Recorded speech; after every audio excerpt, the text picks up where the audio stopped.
Hello everybody, welcome back to JD Mods. Today we are going to continue working on the Sidewinder and fuel setup install on the 2002 Honda Civic SIR.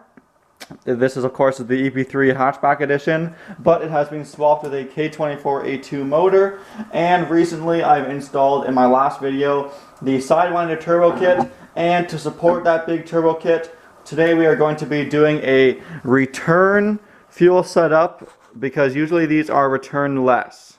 And the return fuel setup allows you to run a fuel pressure regulator, which will allow you to run more boost. So let's get on with the install. So the first step, we are going to be removing the fuel sending unit. This is the back seat of my EP3. I know it's really hard to see, but hopefully it's okay when I'm moving around. So let me get to the other side of the car, and we will remove the unit.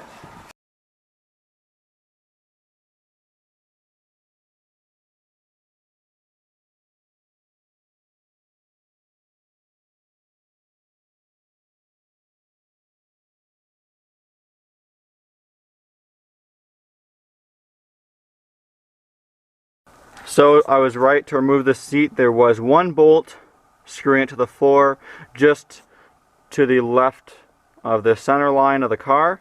Now here is our fuel sending unit cover, which has 4 Phillips screws that we have to remove. To fully remove the cover, I had to just undo that clip of the electrical connector right there, and then you're able to fully remove the cover and set it aside. Now before I do anything else, I'm going to go ahead and clean up around the cover. As you can see, I have some helicopter things and literally a snail. There was a snail living on top of my gas tank, so that's just wonderful. So I'm going to quickly clean all this up. Okay, now that it's a little bit cleaner, we can go ahead and remove the stock fuel line. There might be a bit of pressure built up in this line, so just have a cloth ready. I'm going to go ahead and do that and clean up all the fuel. I have now removed the stock fuel line, as you can see, and wrapped it up in a cloth, pulled off to the side. Now we're going to remove this big black piece. That is a retaining ring for the fuel pump sending unit. To do that, you want to break it loose by using a large flathead screwdriver and a hammer to hit these little tabs in a counterclockwise direction. Then once it's broken loose, you can just use your hands to loosen it off the rest of the way, all while being careful to not get any dirt inside your fuel tank. You can now go ahead and set the ring aside, which leaves your fuel pump hanger ready to be removed. Just be very careful to not let any of the dirt on top into the tank. And I'm going to go ahead and remove it and set it into a very close by bucket. The fuel sending unit has been removed and placed inside this relatively clean bucket. And for the meantime, while we're doing the work, I put a bag to replace it so no debris gets inside the fuel tank. So now you can see I have the fuel pump sending unit all cleaned up. I cleaned all the dirt off the top to make it look all brand new and make sure no dirt gets inside any of the pump area. So now what I'm going to be doing is replacing the stock pump with a Aeromotive 340 pump or a Walbro 250. I don't really remember which one this is. I gave Allie one for her RSX, and I'm just going to be using the other one. I'm sure they will both work for what I need. And so we're going to be replacing the pump and also adding a return line. So what you have here is basically your stock feed.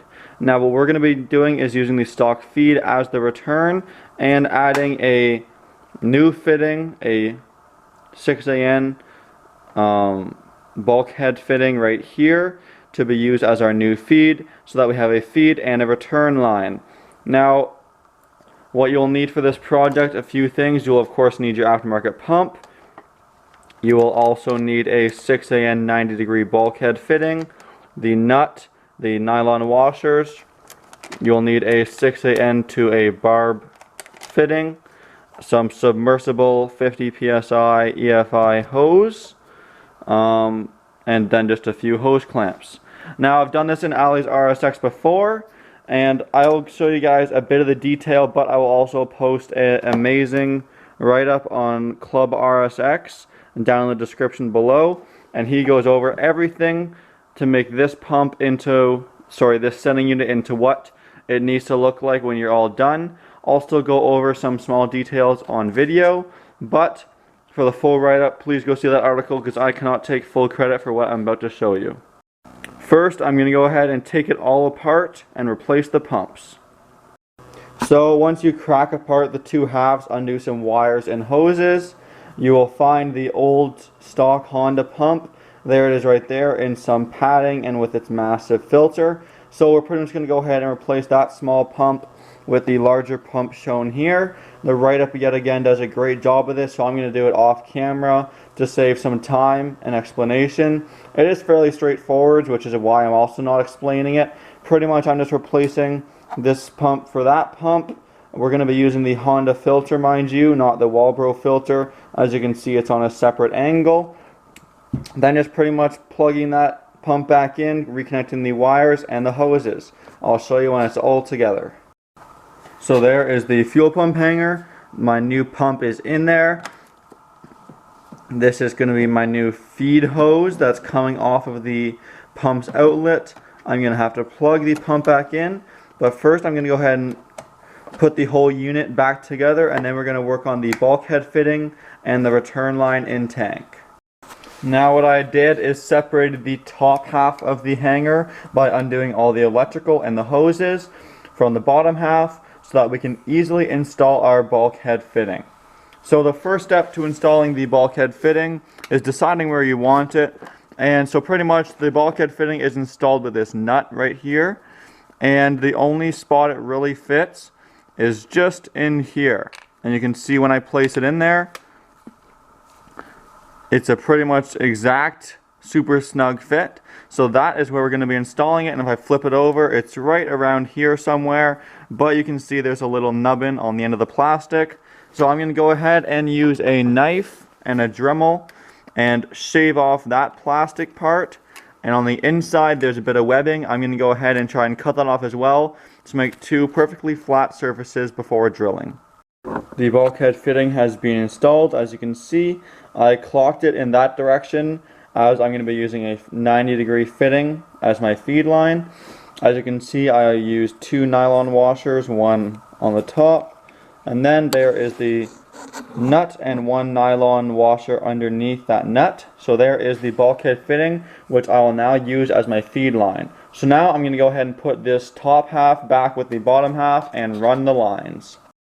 There is the finished fuel pump hanger. So I will go over it with you guys really quick. So there is the feed line coming from the new Walbro 255 fuel pump.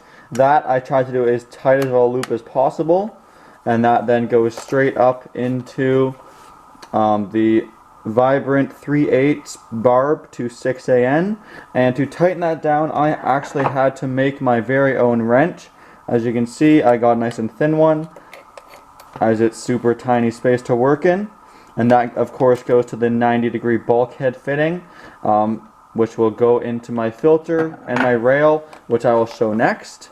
And then I'm going to be using the stock feed, which is this barb right here, which goes down here to the line that I just put going into the stock fuel pressure outlet, so kind of like a return outlet.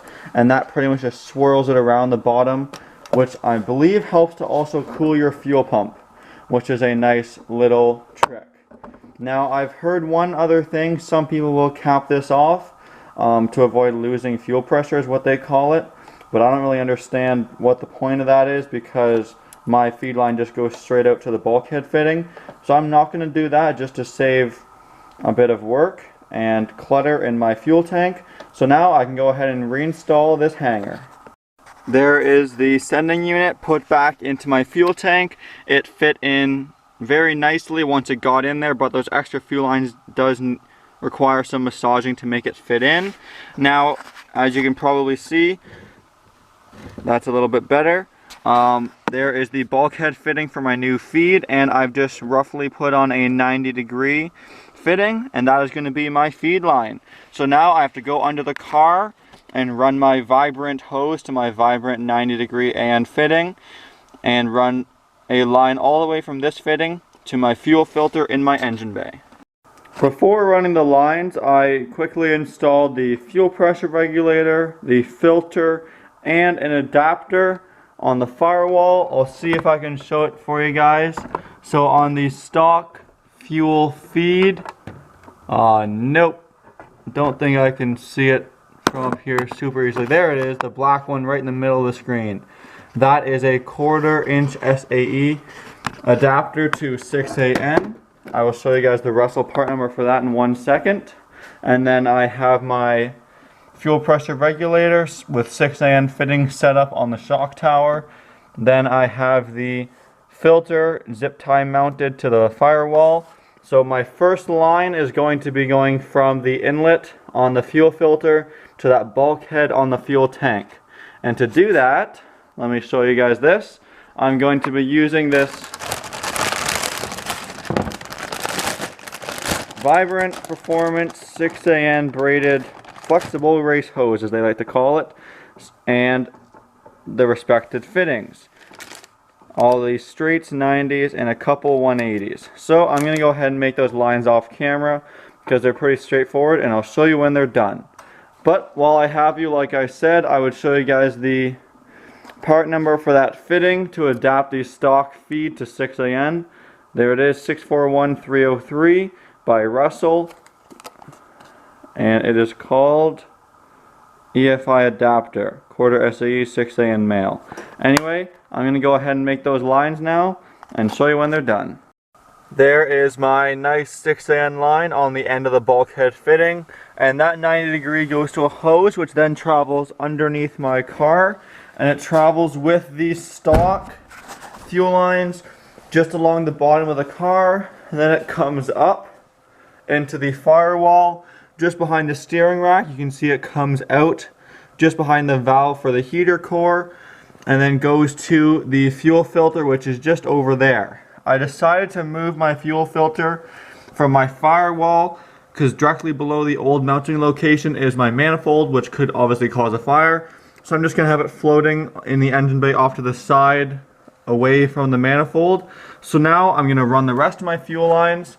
So I'm going to be running a line from the filter into my rail.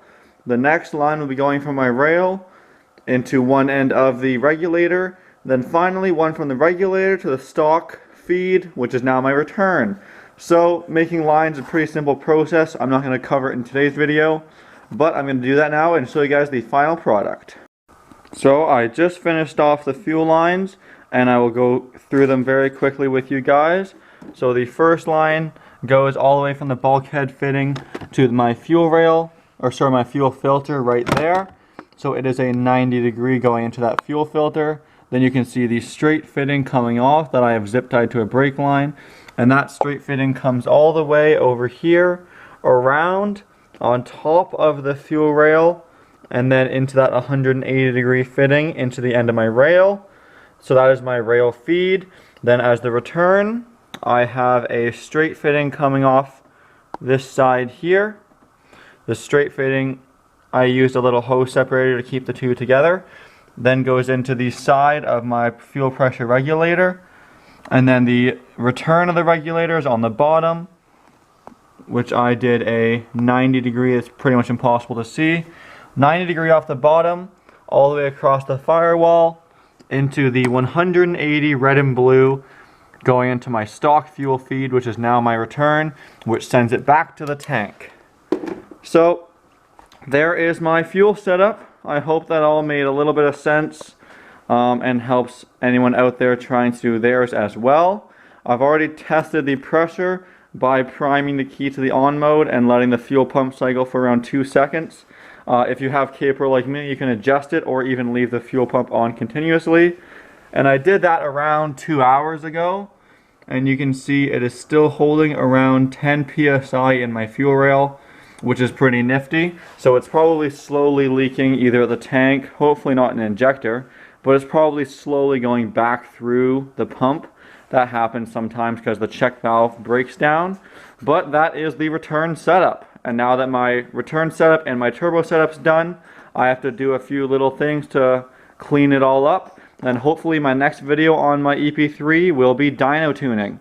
Maybe if you guys want, feel free to guess down in the comments below how much power you think it'll make. And as always, please like, comment, and subscribe. Thanks for watching.